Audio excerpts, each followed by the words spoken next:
Minha proposta é falar com vocês sobre construir relacionamentos fortes. Minha proposta é falar com vocês sobre vencer, já que hoje é um culto da vitória, num dos maiores desafios, que é o desafio da convivência. Ou seja, eu preciso vencer em meus relacionamentos.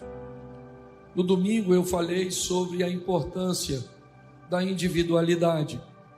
No domingo eu falei sobre nunca negocie sua individualidade. Evite abrir mão de mais de 50% de você. A não ser se você foi envolto em costumes bem tóxicos ao longo da sua história, prejudiciais, que não lhe permitiram crescer. E a pessoa que traz ou que entrou na sua vida num contexto principalmente matrimonial, trouxe consigo uma parte muito grande e positiva. Isso talvez te dê o direito de abrir mão de uma parte bem maior de você, para que essa pessoa tão bondosa, tão organizada,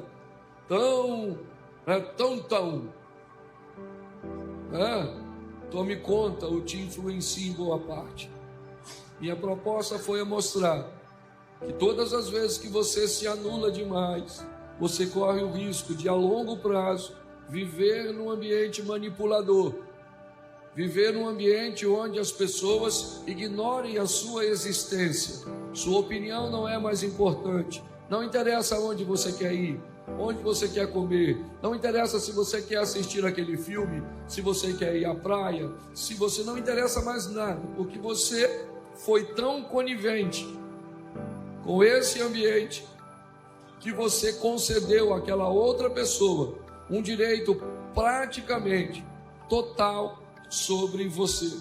Por isso, pessoas que permitem-se a esse tipo de ambiente, é só uma questão de tempo até ela falar em divórcio e dizer: eu não aguento mais. Por quê? Porque eu nunca escolhi a cor da minha casa, eu nunca escolhi os móveis, eu nunca escolhi nada, eu não escolho nada. Meu marido me trata como se eu não existisse, minha esposa me trata como se eu não existisse, meus pais me tratam como se eu não existisse. Isso é um problema sério. E sobre isso eu falei no domingo.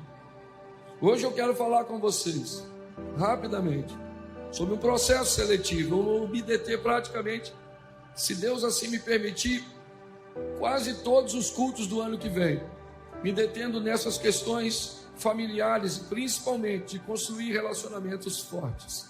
Essa é uma área cuja qual Deus me deu autoridade. Deus me deu relacionamentos para trazer outras pessoas aqui, e outras pessoas poderão reger um culto, no ambiente cujo qual o Espírito Santo lhes direcionar, de cura, de transformação, de conversão, de ensino. Mas a minha proposta vai se focar em construção de relacionamentos, em estabelecer relacionamentos fortes. Criar um ambiente seletivo nunca foi muito agradável para o cristão.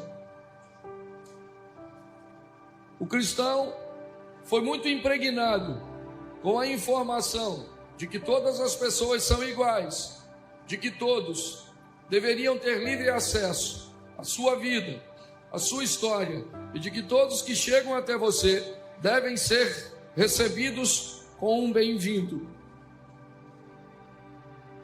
A Bíblia é bem clara ao dizer que bendito é aquele que vem em nome do Senhor. Se alguém não viesse para a sua vida endereçado por outra pessoa, esse texto não havia necessidade de ser escrito. Por quê? Porque se Deus enviasse todas as pessoas, para que dizer que aqueles que vêm em nome do Senhor são benditos? Quando Josué recebe a visita dos gibeonitas, eles trazem consigo uma roupa que os expõe a uma viagem muito longa, um alimento que ele acabou meio apodrecido, embolorado ao longo de uma caminhada. A aparência dos gibeonitas era a aparência de alguém que vinha distante. eles buscam em Josué a paz. Josué faz uma aliança com eles. O que ele não sabe é que aqueles homens não vinham de uma jornada tão longa. Eles eram vizinhos bem mais próximos do que ele podia imaginar, mas eles tinham medo do povo de Deus, e por ter medo do povo de Deus, eles se disfarçaram e foram recebidos como alguém que deveria ser acolhido pelo povo de Deus, quando na verdade deveriam ser expelidos. Josué, não sabendo identificar isso, acabou recebendo como bem-vindo aquele que não deveria ser. O que Josué fez? Errou no processo de seleção. E quando ele erra no processo de seleção, ele tem sérios problemas mais à frente. A religiosidade que impregnou a mente dos cristãos, em sua maioria, fez com que cristãos tivessem medo, desconforto de estabelecer um ambiente seletivo. Então todo mundo é bom, todo mundo é bem-vindo, todo mundo deve ser bem recebido. Como modelo de entrada, está muito legal. Até que se prove o contrário, todos são inocentes, todos são bons. Mas a minha pergunta é, e depois que a pessoa entra, qual o seu critério? Para onde você pretende levá-las? Não existe pessoas erradas, todas as pessoas são certas. Elas apenas estão em lugares errados. Tem gente que é certinho para estar no consultório de um psiquiatra, de um psicanalista. E onde essa pessoa está? Na sua certidão de casamento. Ela é a pessoa certa, porém ela está no lugar errado. Mas até hoje, muitos cristãos, principalmente os mais focados em ambientes pentecostais, eles têm muita dificuldade de ouvir que alguém pode ser mau. Então recebe todas as pessoas com o mesmo nível. E aí começa a lidar com invejosos. Aí começam a lidar com pessoas falsas. Aí começam a lidar com pessoas tóxicas. E aí já o que ela quer é não estar mais em grupo. Acaba as reuniões, eu vou embora, eu não quero amigo, eu não frequento a casa de ninguém. Ninguém frequenta a minha casa. Não quero mais saber de homem, não quero mais relacionamento sério, não quero mais nada. Vou comprar um bicho, boto o nome de gente no bicho e vivo como bicho. Pare e pense, o que é isso? Pessoas fracassadas em seus relacionamentos. Às vezes você não precisa mudar de relacionamento, você precisa mudar de postura. A verdade é essa, às vezes uma mudança de postura torna você mais assertivo. Mas pastor, a Bíblia faz isso? Vou te mostrar a Bíblia falando o tempo inteiro de processo seletivo. Ela apenas usa um processo para cada situação. Eu acho isso perfeitamente, fácil de entender. Então coloca para mim primeiro o texto. Esté capítulo 2, verso 2. Esté, já tenho aí, ó. Imediatamente. Isso, já leva a cera. Ou a bomba. Para encher o pneu. Então disseram os jovens do rei que lhe serviam: busquem-se para o rei moças virgens, formosas à vista. Preste atenção, nós temos aqui um ambiente seletivo. Existiam muitas mulheres no tempo de Assuero, mas Assuero vai estabelecer um concurso de beleza. O que ele quer? Alguém que seja bela, bonita. Mais o que? Mais nada. Só isso basta. Tinha que ser bonitona e pronto. Pastor, o que você está querendo dizer? Eu estou querendo dizer que o critério de seleção deve ser estabelecido, primeiro, pelo cargo que a pessoa vai ocupar na sua vida, pelo nível de importância que essa pessoa vai estabelecer em você. ou com você, ou nos seus negócios, ou no seu ministério, ou na sua família. Quanto mais cedo você aprender a fazer isso, menos doloroso é. Porque quanto mais tempo você demorar, a idade te torna mais seletivo, obrigatoriamente. Você tem que começar com um processo de seleção desde cedo, mesmo que você não acerte todas. Por que é que tem gente que chega com 50 anos e só tem um amigo, 2 amigos? Não tem cabimento alguém viver nessa terra. Passar por centenas e milhares de pessoas ao longo de 50, 5, 6, 10 empresas, 5, 6, 10 colégios, 2, 3 igrejas, 4, 5, 6 residências, estados, bairros diferentes. Pessoas encontram o tempo inteiro e lidam com gente ao longo de 30, 40 anos e me dizem: pastor, eu não tenho um amigo. Pelo amor de Deus, você errou no processo de seleção. Não é possível que ao longo de 50 anos só tenha ido para a sua vida gente que o Satanás mandou. O texto bendito é aquele que vem em nome do Senhor, não se cumpre na sua vida, só vem gente ruim. Aliás, o que me parece, numa observação mais próxima, é que o ruim são as pessoas que vieram, e não você, né? Para te dar uma ajuda, para você fazer uma autoavaliação. Não é possível que ninguém preste. Talvez o que não presta ou é você, ou é o seu sistema de seleção. Por quê? Porque pessoas que começam achando que todo mundo é bom, terminam achando que todo mundo é mau. Preste atenção, existe um processo seletivo aqui. E o que é? É para o cara arrumar uma esposa, pastor. Mas o processo para arrumar uma esposa não era um processo muito mais minucioso? Não, aqui. Não. A mulher era praticamente uma posse, um objeto, não podia quase nada, a não ser se fosse poderosíssima e sábia, como foi Esther, que manobrou seu homem. Ok? Aliás, essa é uma informação para a senhora. A senhora pode fazer do seu marido gato, sapato, rato, queijo, o que a senhora quiser.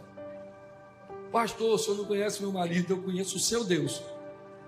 E Deus deu uma autoridade para a mulher que eu nunca vi. Até para reclamar da minha mulher, eu tenho dificuldade quando eu vou falar com Deus. Eu não sei se ele é meu sogro ou meu pai. Quando eu vou falar com Deus mal dela, eu já penso logo: mãe, você é pai dela. Acabei casando com a minha irmã. Escute só, é muito confuso para mim. Mas o que eu quero que você entenda é que aqui há um processo de seleção e ele é rigorosíssimo, sim ou não? Sim ou não? Isso, só que ele é focado na beleza, porque o que os caras querem, certo? O que o rei está querendo é alguém belo. Então o que está em jogo aqui é beleza. Por quê? Porque o propósito precisa ser cumprido, mas é um processo de seleção precisa ser observado. E ele foi bem feito. É verdade, ele teve êxito. Mas ele aconteceu. Às vezes, por exemplo, você trabalha com moda. Uma das coisas que você trabalha com moda, se você estabelecesse um processo seletivo, ele seria qual? Beleza. Não tem problema. Mas pastor, só bonito? É porque você estaria selecionando alguém para vestir o seu produto, para representar o seu produto, ok? E apenas isso é um contrato temporário. Depois essa pessoa vai embora, até porque você precisa de outras pessoas que te representem ao longo da sua história. Tá bom, mas é um processo de seleção, e se ele for bem feito, tá aqui, ele teve êxito. Então para que eu quero essa pessoa? Onde é que ela vai atuar na minha vida? Quanto mais perto ela estiver de mim, Quanto mais acesso ela tiver à minha história, não ao meu momento. Pessoas que visitam o seu momento, é lógico que você precisa ter bons critérios, porque um momento pode estragar toda a história. O cuidado você sempre vai ter. Mas é importante que você entenda que quanto mais proximidade, mais profundidade essa pessoa tiver da sua vida, inevitavelmente ela vai exercer sobre você algum nível de influência. Vamos pegar aqui, preste atenção. Daniel capítulo 1, verso 3 e 4. Outro processo seletivo. Preste atenção. Daniel capítulo 1, verso 3. Disse o rei a Aspenaz, chefe dos eunucos. O que ele disse? Eu quero que você me traga alguns filhos de Israel. Preste atenção, filhos de Israel. Tá bom, invadir Israel é o que está pedindo Nabucodonosor, rei da Babilônia. E o que eu quero? Eu quero trazer de Israel jovens. Por quê? Porque Israel tem fama de jovens com muito potencial.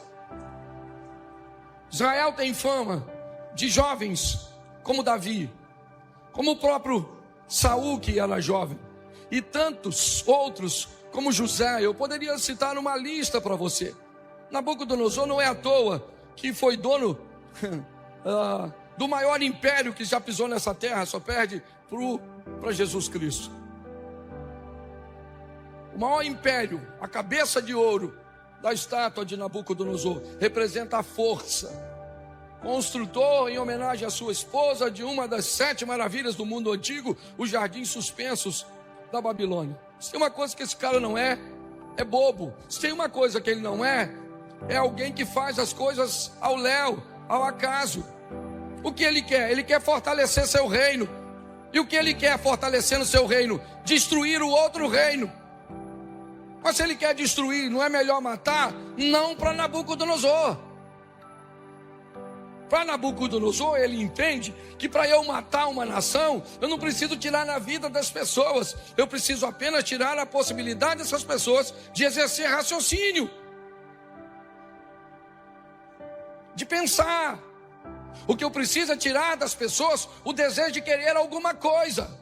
O que eu preciso é que as pessoas se entendam que é muito mais confortável viver com R$500 por mês sem precisar trabalhar.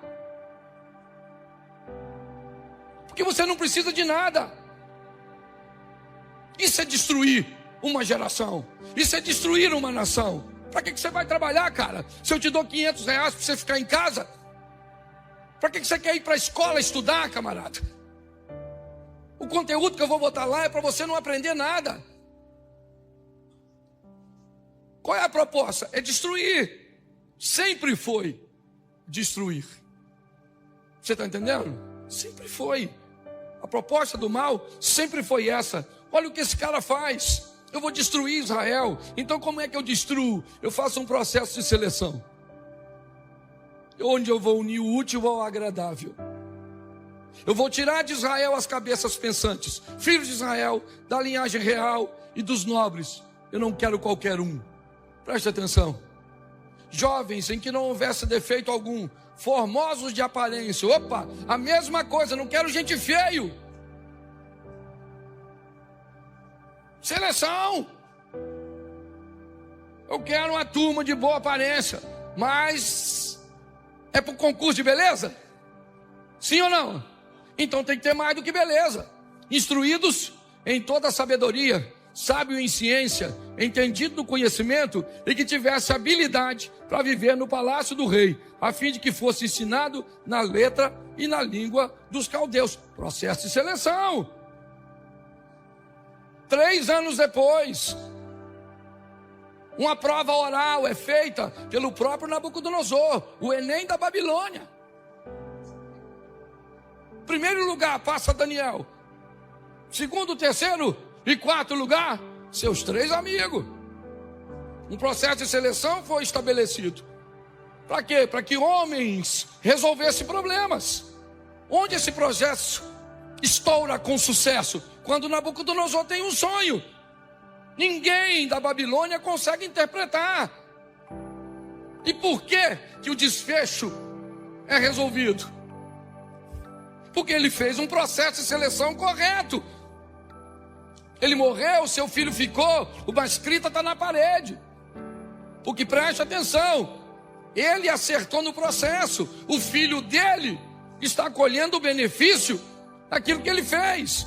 É assim que funciona. A vida não começou em você, querido, e ela não para em você. Quem trouxe você a esse mundo pode ter estragado, mas se você consertar, você pode consertar a nova geração. Pare e pense nisso. Está aí um processo seletivo muito bem feito por Nabucodonosor, o rei da Babilônia. Onde está escrito isso? Na Bíblia. Por quê? Porque se é para ocupar um cargo, para resolver problema na minha vida, no meu ministério, nos meus negócios, não basta ter beleza. Se tiver beleza, bem. Mas se não tiver, pelo menos que seja sábio, entendido, apto para lidar em determinados ambientes, para servir o rei. Tivessem habilidade para viver no palácio do rei, postura, posicionamento, mais ouvido do que língua. Isso é a Bíblia falando de processo seletivo. Quer mais? Eu tenho bastante, dá para falar até amanhã. Salmo 1, já começa, não é à toa. Salmo, olha o salmista falando aí, só o verso 1, para ser rápido. Bem-aventurado o varão. Eu vou trocar essa palavra varão, que os irmãos que vêm na igreja às vezes não conhecem esse dialeto do nosso gueto. Fala varão, varoa, fogo puro. A irmã, manda logo um glória. Esse é um dialeto nosso que temos irmão aqui. Ana, fogo do céu, sangue de Jesus tem poder. Olha para onde é a saída de emergência. Bem-aventurada é a pessoa. Deixa eu traduzir aqui de uma forma, Cláudio Duarte. Bem-aventurada é a pessoa que... Não, vamos ler direitinho.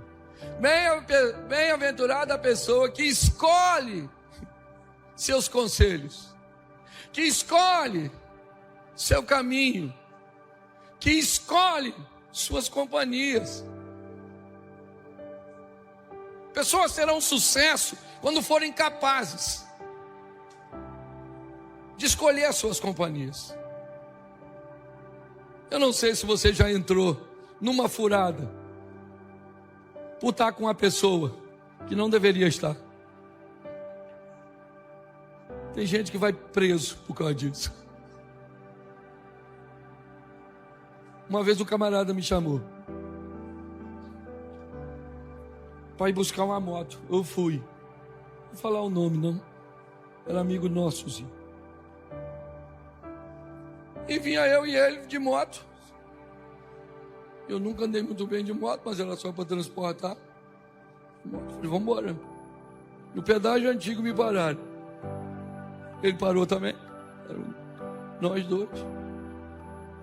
Eu vinha na moto dele e ele em outra moto. Quando pegou a moto, que ele vinha, a moto era amarela, mas no documento estava branca.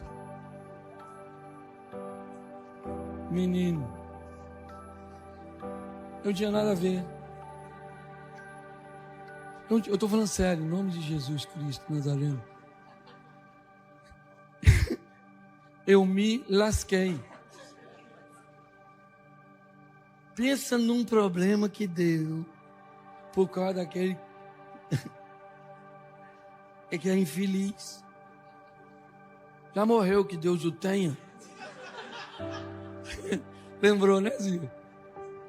Certo? Que Deus o tenha, né? Foi para o céu, mas não estava ruim de viver na terra. Certo? Então escute só o processo de seleção. Está aí. Está aí, ó. Eu gosto de ler esse texto. Minha versão completa, pode ser minha tradução? Se lasca quem não seleciona companhia, não seleciona caminho, não seleciona conselho, se lasca, pode, né? Você precisa aprender a selecionar pessoas. Posso ouvir um amém? Amém. Isso. Quando eu era garoto dizia assim: diga com quem andas, e eu lhe direi quem és. Não precisa abrir agora não, porque outro processo seletivo que eu amo, Gideão. Pastor, está onde? Está lá em Juízes, depois você vai ver que eu não vou ler, para provocar em você uma leitura, e porque a voz está indo embora. Certo? Juízes 7, está lá o Gideão. Gideão vai libertar o povo de Deus dos midianitas. Ele faz uma convocação. Você sabe quantos soldados apareceram? 32 mil. Quantos? Quantos? 32 mil. Aquele montão de homens, o Gideão falou: ei, maluco, agora eu vou arrebentar. 32 homens é muito homem para morrer na minha frente até chegar eu. Deus falou: Gideão, vamos fazer um processo seletivo? Ele falou: como é que é? Pergunta quem está com medo. Gideão deve ter pensado: além de mim. Ele falou: tem medo, rapaz, aqui tem medo não, rapaz, aqui só tem valente. Medo. Ô gente, quem está com medo pode ir embora. Foram 22 mil. Pensa você numa guerra vendo 22 mil ir embora com medo. E você também com medo, só não pode ir. Mas ele pensou, pelo menos ficou 10, né? Poxa, 10 mil dá, né? 32 era melhor. Mas não rolou. Também não quero nada com quem tem medo, não. Deus olhou e falou assim: Gideão, tem gente demais aí, filho. Gideão falou: tinha gente demais, é o que foi. Eu acho que isso que o senhor não viu. Ele falou: manda o pessoal beber água e vão fazer outro processo seletivo. Quem pegar água e trazer aqui, você separa para lá. Quem baixar e beber com ali a boca lá, você separa e vem para cá. Gideão baixou a boca para beber 9.700. Pegou a água e trouxe na boca 300. Gideão pensou: agora eu arrebentei. No primeiro foi 22 mil, mas agora só sai 300. Deus falou: Gideão, fala que esse pessoal que baixou aí, para tudo ir embora. Qual? Os que... não. Os que baixou não, os que trouxe. Não, os que baixou. Manda todo mundo embora, que você vai enfrentar essa batalha com 300. Preste atenção nisso. É Deus fazendo um processo seletivo. Duas coisas nós vemos aqui. Primeiro, quem vai andar com Deus confia no braço dele e não dos homens. Se você quer andar com Deus e quer confiar no braço, aí, meu irmão, não vou falar números para você. Eu não vou falar. Falei com o Zia aqui, não vou dar essa. Mas hoje, ontem, se cumpriu a nossa história, a história do projeto Recomeçar, certo? A maior oferta, nós começamos esse mês, em nome de Jesus, a construção. Glória a Deus! Mas, independente dessa oferta, escute o que eu vou falar. Nós recebemos uma oferta extraordinária. Você sabe por quê? Porque nós acreditamos que quem está à frente de tudo isso é Deus. É Ele que faz. Quando tinha 32 mil homens, Deus disse: não precisa disso. Gideão precisa, eu não. Pode ir embora os medrosos, 22 mil. Tem 10 mil, eu não preciso de 10 mil. Eu preciso de um grupo pequeno.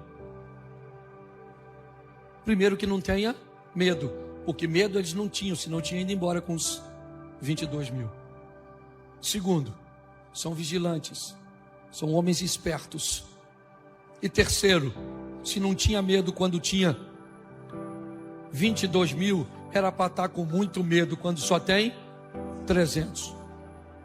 se com 300 homens, depois de ver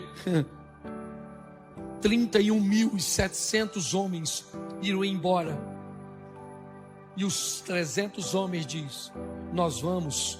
Meu irmão, a seleção foi bem feita. Eu tenho aprendido uma coisa, já velho, mas pelo menos é bom a gente aprender a selecionar quem está com a gente, ou quem só está no grupo, quem faz parte, ou é só um acessório. O dia que eu partir daqui, pode saber de uma coisa: minha alma vai, minha pulseira não, minha aliança não, porque acessório não entra. É assim que funciona. A história de Gideão nos dá uma lição do que é um processo seletivo bem feito. Eles foram lá com 300 homens e venceram a batalha. Quer o último texto? Para falar de processo de seleção, vamos falar com o poderoso Moisés, o único homem a ver a glória de Deus, ainda que por uma flecha. Olha a história desse cara. Eu preciso governar, eu preciso expandir, eu preciso conquistar a terra prometida. O que eu envio? Pessoas para observar a terra. Que tipo de pessoas? Preste atenção. Moisés recebe uma instrução de Deus. Eles têm que ser príncipes de suas tribos. Eles precisam ter credibilidade.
Porque quando eles voltarem trazendo a notícia, eles precisam exercer influência.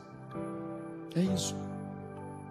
O que há aqui é um processo de seleção, não vai qualquer um. Não. O que a Bíblia está mostrando o tempo inteiro, meus irmãos, é que quanto mais rápido você selecionar pessoas, entendendo o nível de proximidade, de intimidade que essa pessoa vai exercer sobre você, sobre sua família, sobre seus negócios, pode ter certeza que a sua vida vai ser bem suavizada. Não adianta nada. Você já viu alguém dizer assim: pastor, só arrumo um homem duro. Pastor, só arrumo mulher brava. Pastor, só arrumo mulher que tem filho. Pastor, só arrumo isso, só arrumo aquilo. Você já notou que pessoas têm tendência a repetir comportamento? Se você não mudar a sua postura, pastor, e como é que eu faço isso? Você pode fazer isso de forma espiritual, porque Deus pode intervir na sua vida. Você pode fazer isso de forma profissional, recebendo ferramentas. Mas seja de uma forma ou de outra, o primeiro passo é você dizer: eu quero mudar de vida. Eu quero construir relacionamentos fortes. Eu não quero saber quanto tempo você é casado. Isso não significa muita coisa. Mas basta 10, 15 minutos de conversa de gente que é casado há 30 anos e você descobre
morre, Jó.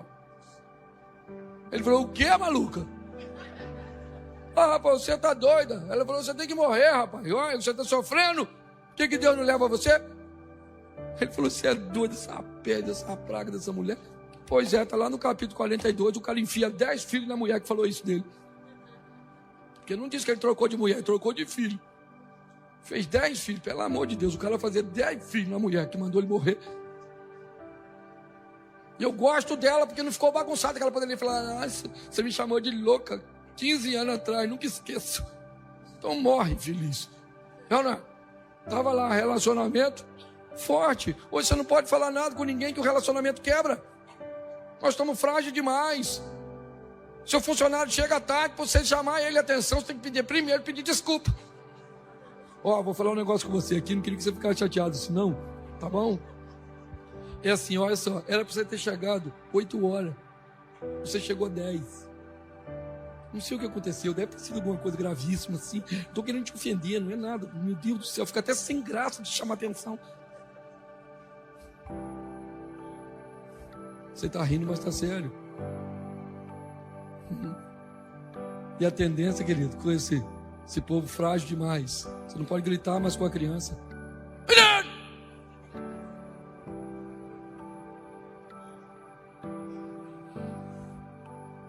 Você tem que levar o menino no médico. Ele vai olhando pro alto assim, ó. Aí um médico fala, o que esse garoto tem? Ela falou, doutor, eu não sei. Só gritei com ele. Você não sabe o que era grito, não.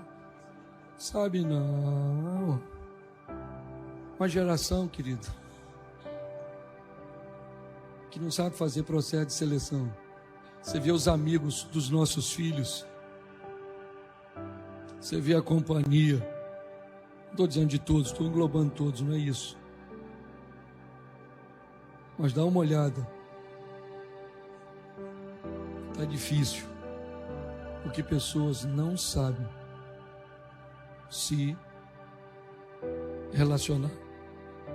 Não sabem estabelecer um relacionamento saudável. É para grana. É um critério. Honestidade, boa administração. É para botar seu dinheiro, tem que saber com quem se relaciona. É para contar seus segredos, é outro critério. Pode até estar devendo alguma coisa, pode até não administrar bem finanças, mas seu relacionamento com ele não é financeiro. Às vezes é gente boa, às vezes não dá para levar para sua casa, às vezes não dá para dar à pessoa um processo de promoção. Eu acho que vale a pena, porque se você não aprender a se relacionar, o isolamento é a única coisa que te aguarda no seu amanhã. Você não tem. Ou você vai ser alguém que vai viver relacionamentos de dores, sendo ferido. Por quê?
Porque sua mãe.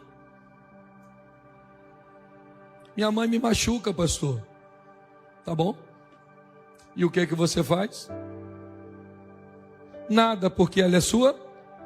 E por ser sua mãe, tem direito de te ferir, te humilhar, te rebaixar perante a sua esposa. Tem? Tem? Não. De alguma maneira você precisa colocar sua mãe, seu marido. Você não trabalha. É ele que paga as despesas. É ele o provedor da casa 100%. Beleza? Isso dá o direito a ele de dizer o que você compra, quando compra, como compra, se vai, se não vai. Pode? Não. Ele é o provedor e isso dá a ele todos os direitos? Dá. Porque dá direito à mãe a fazer isso. Se o filho ou a filha dessa mãe não construir relacionamentos fortes. Porque se ele falar asperamente com a mãe, o relacionamento quebra. E ela nem recebe ele mais na casa dele. O que é isso? Isso não é um relacionamento, isso é uma doença. Se tudo não for segundo o padrão A. E o B? O B não existe. O B é uma letrinha figurada. Porque tudo é na casa do A, na hora do A, do jeito do A, tudo. Não é assim. É A falando com B.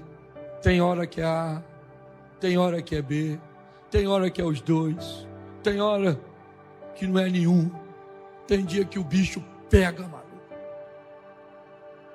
Entendeu? Esse dia um cara falou para mim: meu casamento não tem problema, meus filhos não tiram nota baixa, minha igreja é a melhor igreja do mundo. Eu falei para ele: que hora nós vamos virar amigo? Porque eu já estou com inveja da sua vida. É tudo tão perfeito, tão lindo. E ele falou: pastor, estou numa luta tão grande. Eu falei: encosta no córneo que eu encosto no outro. E vão chorar, querido, que nós estamos brigando. E louvado seja Deus. Então aprenda a construir. Você é casado com gente forte, louvado seja Deus. Tá? Aprenda a selecionar gente, senão já. Quanta tá assim de gente, ó, que veio para essa igreja porque não conseguiu se relacionar com gente da outra. Não ri não, que é para não parecer que é tu. Aí chega aqui, você pensa que aqui só tem gente que foi Deus que mandou. Aí já você encontra com os filhos. Como diria Padre Léo. Tem algum católico aqui? Levante a mão. Tem não? Só eu. É porque eu levantei a mão, né? Certo? Como diria Padre Léo, um filho encardido. Então, se você não aprender a lidar com gente forte, ou construir relacionamento forte, você não vai se relacionar com ninguém, ou então só com gente que te manda, ou então você não se relaciona com gente que manda. Você não se relaciona com ninguém.